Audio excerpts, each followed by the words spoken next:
Olá, vamos para mais um dia de estudo aqui nos Provérbios de Salomão, os Provérbios da Bíblia, e aqui a gente vai começar. Hoje nós vamos dar início ao capítulo 22.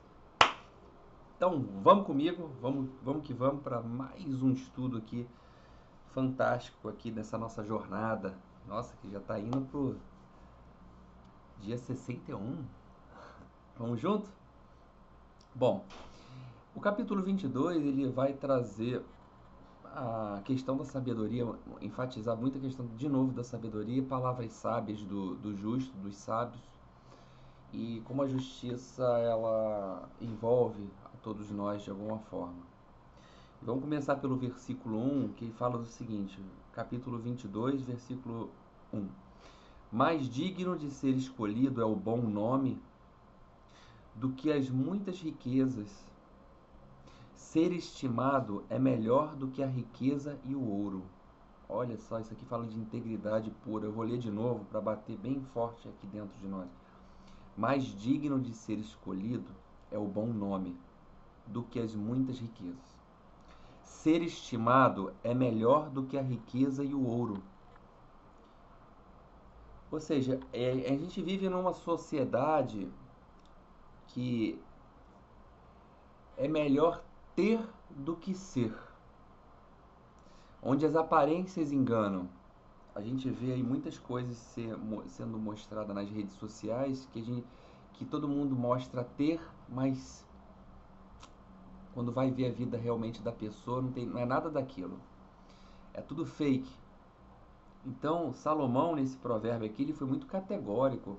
Ele enfatizou bastante assim que ele por ser rico, super rico e rei na época, ele deixa bem claro que mais vale ter um bom nome do que você ter muitas riquezas. Mais vale você ser íntegro e manter seu nome limpo do que você não ter uma boa reputação. Você manchar sua reputação é pior do que tudo. Não tem volta.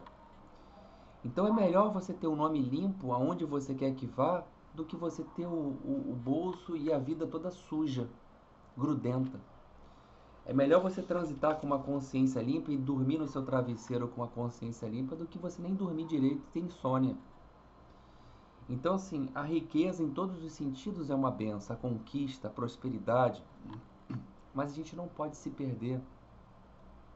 Perder a nossa integridade, jogar fora o nosso nome, jogar na lama o nosso nome por tolice, por coisas tolas, coisas insensatas. É isso que ele quer deixar bem claro aqui.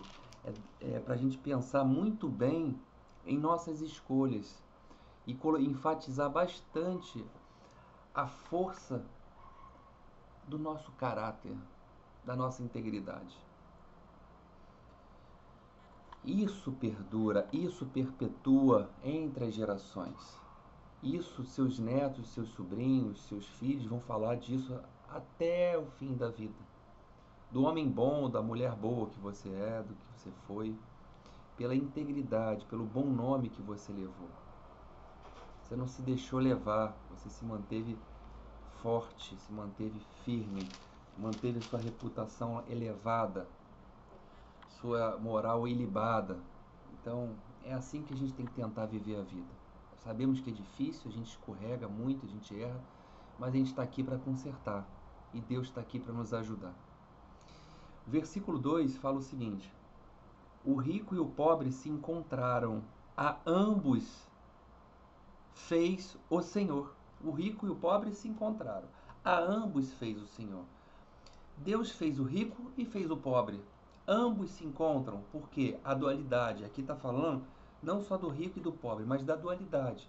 O positivo e negativo, masculino e feminino, o rico e o pobre, o sol e a luz, o sol e as trevas, a lua e o sol. Ou seja, a dualidade sempre que vivemos, aqui colocada no rico e no pobre, ambos Deus fez. E ambos a gente tem que viver em parcimônia, em equilíbrio, em disciplina entre ambos. Reconhecer tanto o que é pobre em nós e o quanto é rico em nós. Né? Tirando a acepção literal do provérbio, que não estou levando só para o lado do rico e do pobre, mas de todos. A gente é muito rico, talvez, em alguma coisa, mas a gente é muito pobre em outras áreas.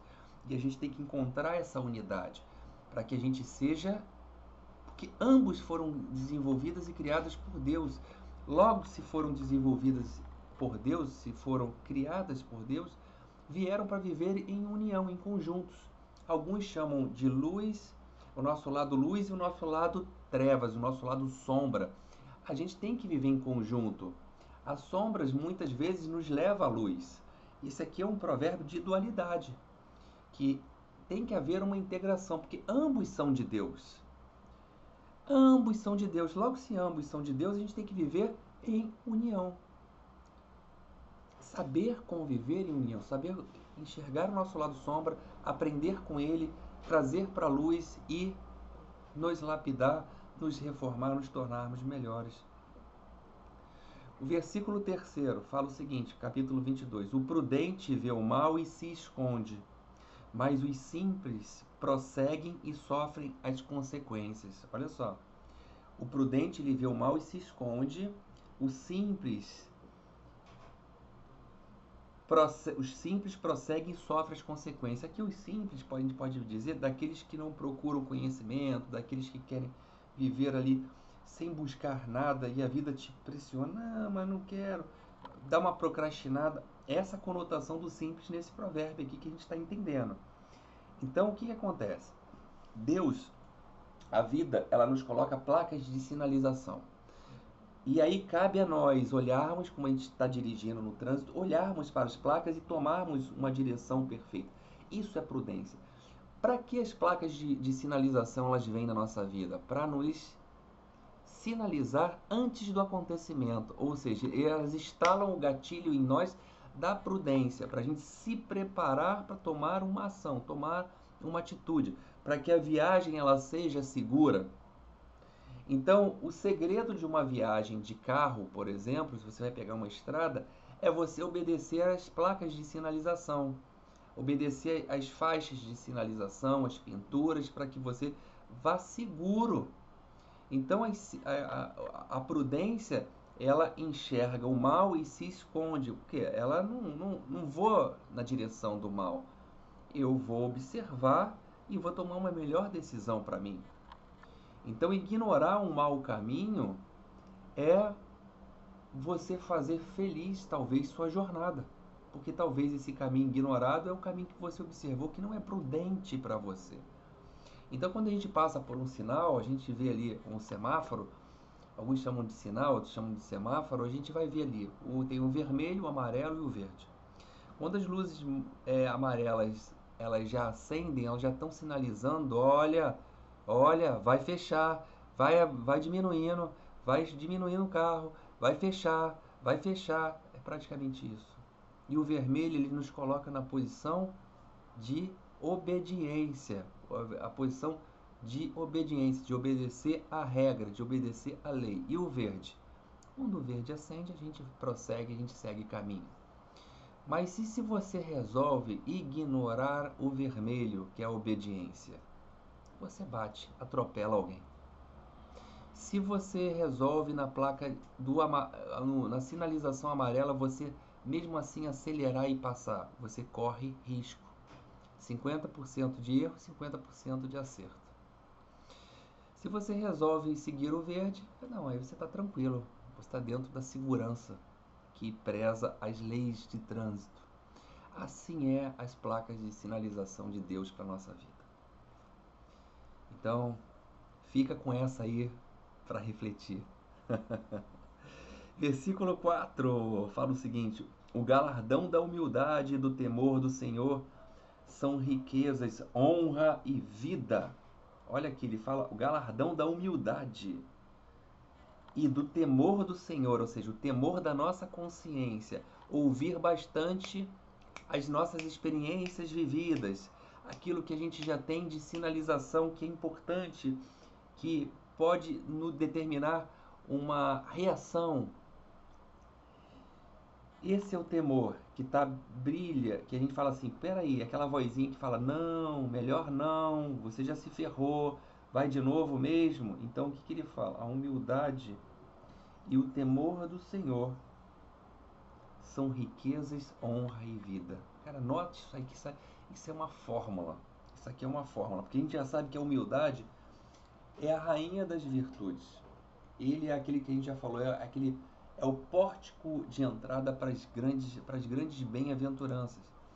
Então a gente sabe quantas palavras humildes a gente vê na Bíblia, quantas vezes Jesus citou a humildade, né? Principalmente nas bem-aventuranças. Então coloque essa fórmula aí para ficar bem impressa na sua vida.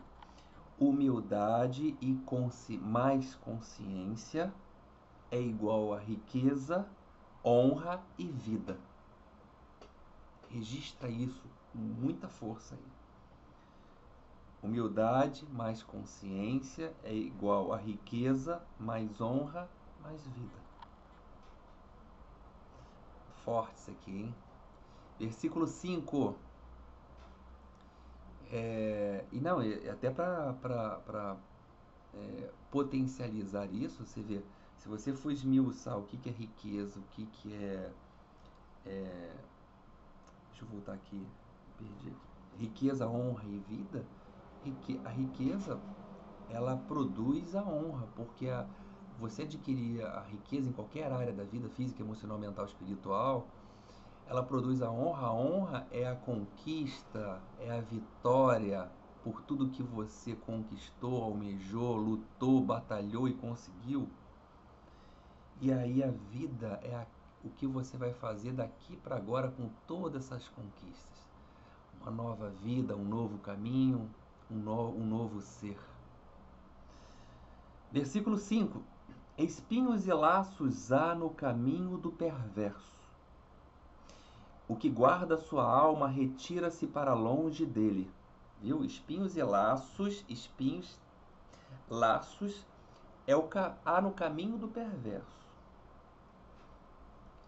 O que guarda sua alma, o que se resguarda, retira-se para longe desse caminho.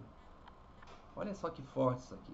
Então aquele que escolhe caminhar pelo caminho dos perversos, dos ímpios, dos tolos, pode ter certeza que vai pisar nos espinhos, vai se arranhar, vai pisar em armadilha, é terreno minado mesmo, não tem jeito. Os espinhos vão te ferir, as coisas vão te cortar, mas aquele que se retira, que guarda a sua alma, e o que ele quer dizer aqui com guardar a sua alma? Retidão, prudência, discernimento, dar um passo atrás para analisar, para verificar se realmente vale a pena eu entrar nisso, vale a pena eu participar disso. Raciocínio, razão, isso aqui é razão, é colocar a razão. Quando você se guarda a sua alma, é razão, entrou. Retira-se, prudência, preparação, antever, estratégia. Nossa, tudo isso para que você, peraí, não vou cair fácil, não vou entrar nessa, não vou pisar em espinho, não vou me enlaçar com nada, eu não quero nada me segurando, nada no meu pescoço, tô fora. Retira-se para longe dele. Guardar a alma é se precaver, é prevenir. Anote isso aí. Precaver e prevenir. Guardar a alma. Número 6. Instrui o menino no caminho em que deve andar, e mesmo quando envelhecer, não desviará dele. Que forte isso aqui. Isso aqui você vê. Vamos botar literalmente direto para os pais, que compete a eles o ensino, a educação, a formação do caráter dos filhos. Então, os pais são aqueles que vão dar o primeiro caminho, ensinar os primeiras formas de andar nesse mundo, que vão estabelecer as primeiras ligações ao coração dessa criança, sentimentalmente e emocionalmente falando. Então isso é muito forte, porque aquilo que é plantado é colhido lá na frente e não será esquecido por esses filhos lá na frente. Mesmo ele velho, se ele foi bem orientado, ele não se desviará do caminho. Então eduque seus filhos desde cedo dentro dos bons princípios da família, da moral, da boa educação, para que eles não se desviem. Mas e se desviarem? São escolhas deles. O problema é deles, eles quiseram escolher, eles vão. Aí a lei da consequência está aí para isso, a lei da causa e do efeito. Então, um outro ponto de vista que a gente pode usar esse provérbio, instrui o menino no caminho que deve andar, é a gente instruir essa criança que está dentro de nós, através do conhecimento. Quando nós somos crianças em muitas áreas da vida, então o que a gente precisa fazer? A gente precisa ir aprender, a gente precisa buscar o conhecimento. A criança vai para a escola estudar. Então a gente tem nossas crianças aqui em várias áreas que a gente precisa estudar, a gente precisa ir buscar para a gente poder destravar, tornar maduro, crescer nessa área da vida. Então esse versículo ele também se encaixa muito forte com isso. Você se instruir constantemente a sua criança em áreas da vida que você precisa crescer para você se tornar maduro, porque lá na frente, mais velho, você nunca esquecerá desse conhecimento. Então, vou dar qualquer exemplo.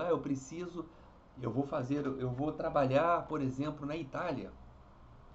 Logo, vou passar um tempo lá. Nossa, eu quero aprender o italiano. Sou criança, não sei nada de italiano. Você vai lá e vai aprender. Você vai se instruir o menino que vai andar, porque ele nem gatinha para o italiano, ele rasteja. Você vai educar o menino, instruir o menino, porque ele mais velho, ele não esquecerá das palavras. Então, eu aprendendo, eu não me esquecerei do vocabulário, eu não me esquecerei, eu saberei me virar. Estarei mais maduro do que, pelo menos eu vou estar ali andando de joelho, não vou estar mais rastejando. Entendeu? Muito bom esse provérbio aqui, fantástico esse 7 aqui. Nossa, e esse capítulo 22 começou fantástico, né? Moendo mesmo, né? Então vamos junto aqui no 7. Versículo 7. O rico domina sobre os pobres. O que toma emprestado é servo do que empresta. Olha que cuidado é esse aqui. Olha só que aviso é isso aqui. O rico domina sobre os pobres. O que toma emprestado é servo do que empresta. Toma cuidado com as dependências financeiras. A dependência financeira, ela, por alguém, por uma instituição financeira, por qualquer coisa, agiota, tudo, qualquer coisa, é dependência, é escravidão. Ela gera, ele está deixando claro aqui, ó, gera escravidão. A dívida, quando você é colocada em você, você pega uma dívida, é uma espécie de coleira. Ela te mantém impressionado, no dia ela vai te puxando. Vai chegando antes da data da dívida ser acertada, você já está sentindo já a pressão. No dia, o negócio já está te puxando. Então é por isso que os ricos mandam nos pobres.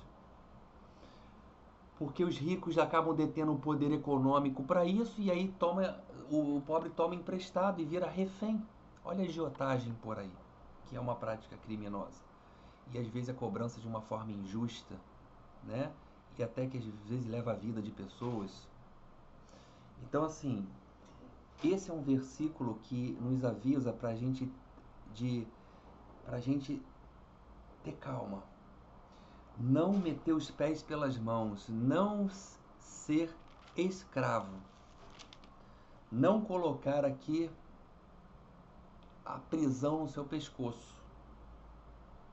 Então a pessoa que é sábia, ela tem que procurar controlar a sua vida, controlar seus negócios, manter as suas situações em dia, não se verter às seduções do consumismo, que podem te arrastar lá para baixo. Então, cuidado com as com as aventuras que podem te levar realmente à situação de você ficar escravo de uma dívida, escravo de um empréstimo. E aí, meu amigo, você pode deixar de viver, deixar de fazer as coisas que você quer por causa disso. Olha que forte isso aqui. Isso tem que estar bem visto para todos nós. Isso pega todo mundo mesmo, de alguma forma. Então toma cuidado com o que você toma emprestado para você não virar servo disso. Número 8. O que semeia perversidade colhe males. O castigo da sua indignação será completo. Essa aqui você vê, tem alguns versículos que eles são repetitivos, eles repetem mais ou menos o mesmo padrão, talvez mudando um pouco a palavra, um termo do português, né? Mas é a mesma essência. Aqui é a lei da causa e do efeito, é a lei da semeadura, é a lei da colheita. Então, ou seja, planta espinho, colhe espinho, já era.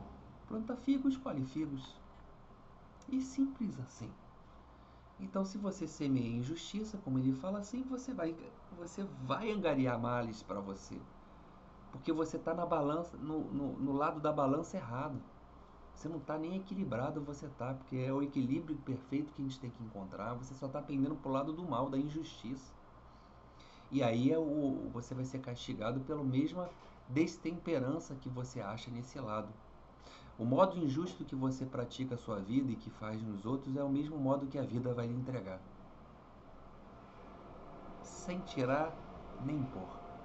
Então, escolha as sementes que você quer plantar. Escolha as sementes que você quer plantar. Escolha a forma que você as planta. Como você planta. Como você ara o terreno. Como você a coloca no solo e como você a rega. Deus vai ver tudo isso na intenção de como você planta cada semente. Lei da semeadura e colheita é de cara esse provérbio, esse versículo 8 do capítulo 22. Tá bom? Fechamos então mais um dia de estudo fantástico. E nossa, foram 8 versículos aqui contundentes, bem contundentes. Então, espero que de alguma forma essas palavras elas tenham chegado aí para vocês, tenham encaixado com alguma área da vida de vocês. Espero que esse estudo que tem sido fantástico, ele possa de alguma forma estar entregando legal para vocês, encaixando peças do quebra-cabeça. E então façam um favor, colaborem também compartilhando isso com amigos, pessoas, divulguem esse canal, divulguem essa série fantástica dos Provérbios de Salomão, os Provérbios da Bíblia, que tem ajudado muitas pessoas. O que eu ouço de depoimentos, de elogios ao canal, né, aqui do Céu, e essa iniciativa nossa, que aqui eu não estou sozinho, nós estamos todos juntos aqui nesse estudo. Colaborem com os depoimentos, colaborem com o compartilhamento. Um beijo no coração e até amanhã, dando continuidade no nosso capítulo 22. Até mais. Paz e bem.